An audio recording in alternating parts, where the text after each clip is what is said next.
कितने पैसे चलो लगते हैं? करें शुरू। देखो हाँ जी सर। ये आपका 2 नंबर का सवाल है हाँ ना। आपको 6 और 20 का अभाज्य गुणनखंड ज्ञात करना है। 6 और 20 का क्या ज्ञात करना है? अभाज्य गुणनखंड ज्ञात करना है कि 6 और 20 का अभाज्य गुणनखंड क्या होता है ना। और अभाज्य गुणनखंड विधि से HCF भी निकालना है और LCM भी ज्ञात करना है ना।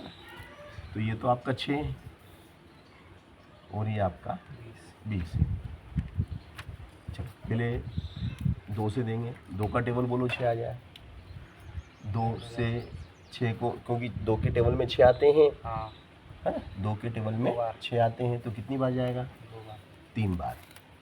2 एकम 2, 2 दूनी 4, 2 तिया 6, 3 बार भाग गया हाँ है ना। फिर अब 3 कौन से टेबल में आते हैं? 2 के टेबल में आते हैं क्या 3? नहीं, 2 के टेबल में 3 नहीं आते हैं।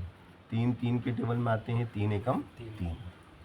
अब फिर 2 इधर, ये तो आखिरी में 1 आ गया ना। हाँ 3 में 3 का भाग देंगे 1 बार। चलो अब इसमें 20 2 के टेबल में आते हैं। 2 का पाड़ा बोलो 20 आ जाए, 2 धाम 20। फिर 2 का पाड़ा बोलो कि 10 आ जाए, 2 पंजे 10। चलो फिर 5 केवल 5 के टेबल में आते हैं, 5 एकम 5। अब 6 के जो टुकड़े हुए वो यहाँ लिख दो, क्या हुए? 2 गुणित 3। और 20 के जो टुकड़े हुए वो यहाँ लिख दो, 2 गुणित 2 गुणित 5। फिर HCF ये 2। HCF कितना आया? 2। ये आंसर आएगा। HCF कितना आपका? 2 है ना। आधा सवाल हो गया, 1 नंबर मिलेगा इतना करना। हाँ अब ये लिखा LCM भी ज्ञात करो, तो LCM अपन इधर ज्ञात करेंगे।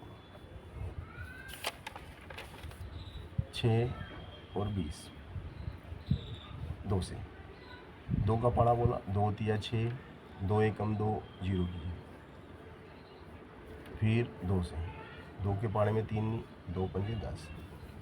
फिर 3 से 3 एकम 3, 5 का 5, 5 एकम 5।